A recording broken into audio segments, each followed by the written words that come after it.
தேர்தல் முடிவுகள் அடுத்தடுத்து வெளியாகி கொண்டிருக்கின்றது. அனுர தலைமையிலான தேசிய மக்கள் சக்தி பெரும்பான்மை வாக்குகளை பெற்றிருக்கின்றது. நாடாளுமன்றத்தில் அவர்கள் பெரும்பான்மையை பெறுவார்கள் என்பது தற்பொழுது வெளிவந்திருக்கின்ற உத்தியோகபூர்வமான முடிவுகளின் அடிப்படையில் தெரிய வருகின்றது. இவற்றை தாண்டி கிழக்கு மாகாணத்தில் தமிழர் தலைநகரில் உத்தியோகபூர்வமான தபால் மூல வாக்கு எண்ணிக்கை முடிவு வெளியாகி இருக்கின்றது. அதிலும் அனுர பெரும் வெற்றியை பெற்றிருக்கிறார். இது தொடர்பாகத்தான் இந்த தொகுப்பில் பார்க்க இருக்கின்றோம். 2024ஆம் ஆண்டு நாடாளுமன்ற தேர்தல் முடிவுகள் தற்பொழுது வெளியாகி கொண்டிருக்கின்றது. அந்த வகையில் ஏற்கனவே காலி தபால் மூல வாக்கு எண்ணிக்கையை நாங்கள் பார்த்திருந்தோம். காலி மாவட்டத்திலிருந்து தபால் மூல வாக்கு எண்ணிக்கை, அதாவது உத்தியோகபூர்வமான வாக்கு எண்ணிக்கை முடிவுகள் வெளியாக இருந்தது, அதனை பார்த்திருந்தோம். தொடர்ந்து காலி மாவட்டத்திலிருந்து மற்றொரு தேர்தல் முடிவும் வெளியாக இருந்தது. அது என்ன முடிவு என்பது தொடர்பாகவும் கட்சிகள் பெற்றிருக்கின்ற வாக்கு எண்ணிக்கை தொடர்பாகவும் பார்க்க இருக்கின்றோம். அதனை தாண்டி தமிழர் பகுதியில், அதாவது தமிழர்களின் தலைநகரம் என்று சொல்லப்படுகின்ற திருகோணமலையில் தபால் மூல உத்தியோகபூர்வ எண்ணிக்கை தற்பொழுது கிடைக்க பெற்றிருக்கின்றது. அதாவது தபால் மூலம் அளிக்கப்பட்ட வாக்குகளின் உத்தியோகபூர்வமான எண்ணிக்கை தற்பொழுது வெளியிடப்பட்டிருக்கிறது. அதிலே அனுர முன்னிலை வகிக்கின்றார். அதனை தாண்டி உத்தியோகபூர்வ தபால் மூல வாக்கு எண்ணிக்கை முடிவுகள் பல மாவட்டங்களில் வெளியாகி இருக்கின்றது. அதாவது கொழும்பு உட்பட பல மாவட்டங்களில் வெளியாகி இருக்கின்றது. இதுவரை வெளியாகி இருக்கின்ற அந்த முடிவுகளை தொடர்ந்து பார்க்கலாம்.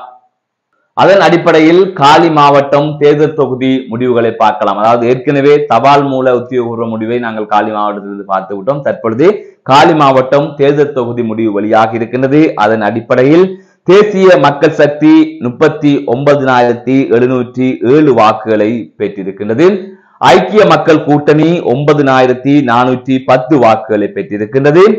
அது தவிர புதிய ஜனநாயக முன்னணி 3,741 வாக்குகளை பெற்றிருக்கின்றது. ஸ்ரீலங்கா பொதுஜன பெரமுன 1,885 வாக்குகளை பெற்றிருக்கின்றது. இது ஒரு புதிய தேர்தல் முடிவாக இருக்கின்றது. அதனை கடந்து களுத்துறை மாவட்ட அஞ்சல் தேர்தல் முடிவுகள் உத்தியோகபூர்வமாக வெளியிடப்பட்டிருக்கின்றது.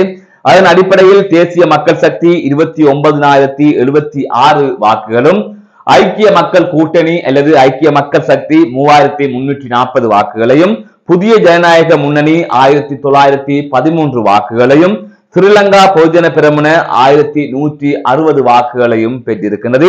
ரத்தினபுரி மாவட்ட உத்தியோகபூர்வ அஞ்சல் தேர்தல் முடிவுகளின் அடிப்படையில் தேசிய மக்கள் சக்தி 24,776 வாக்குகளையும், ஐக்கிய மக்கள் சக்தி 2,969 வாக்குகளையும், புதிய ஜனநாயக முன்னணி 1,528 வாக்குகளையும், ஸ்ரீலங்கா பொதுஜன பெரமுன 1,031 வாக்குகளையும் பெற்றிருக்கின்றன. அதை தாண்டி கம்பகா மாவட்டத்தில் அளிக்கப்பட்ட தபால் மூல வாக்குகளின் உத்தியோகபூர்வமான எண்ணிக்கை வெளியிடப்பட்டிருக்கிறது.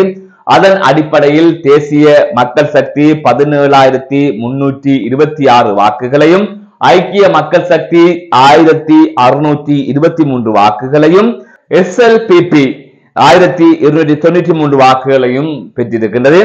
அதனைத் தொடர்ந்து மொனராகலை மாவட்ட தபால் மூல உத்தியோகபூர்வமான முடிவுகள் வெளியாக இருக்கிறது. அதன் அடிப்படையில் தேசிய மக்கள் சக்தி 19,686 வாக்குகளையும், SJB அதாவது ஐக்கிய மக்கள் சக்தி 3,297 வாக்குகளையும், NDF அதாவது ரணில் தலைமையிலான கூட்டணி 833 வாக்குகளையும் பெற்றிருக்கிறது. கொழும்பு டிஸ்ட்ரிக்ட், அதாவது முக்கியமாக இலங்கையின் தலைநகர் கொழும்பு மாவட்டம், அந்த முடிவுகளுக்காக அனைவருமே காத்திருந்தார்கள். அதன் அடிப்படையில் கொழும்பு மாவட்ட தபால் மூல உத்தியோகபூர்வமான முடிவுகள் வெளியாக இருக்கின்றது. அதன் அடிப்படையில் NPP 28,475 வாக்குகளையும், SJB 2,985 வாக்குகளையும், NDF 1,814 வாக்குகளையும் பெற்றிருக்கிறது.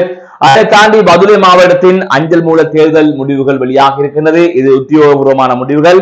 அதன் அடிப்படையில் தேசிய மக்கள் சக்தி 33,780 வாக்குகளும், ஐக்கிய மக்கள் சக்தி 3,866 வாக்குகளும், புதிய ஜனநாயக முன்னணி 2,227 வாக்குகளையும், ஸ்ரீலங்கா பொதுஜன பெரமுன 675 வாக்குகளையும் பெற்றிருக்கின்றன.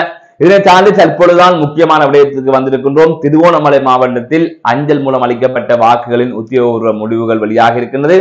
அதன் அடிப்படையில் தேசிய மக்கள் சக்தி 9,705 வாக்குகளையும், SJB 2,853 வாக்குகளையும், ITAK 1749 வாக்குகளையும் பெற்றிருக்கின்றது.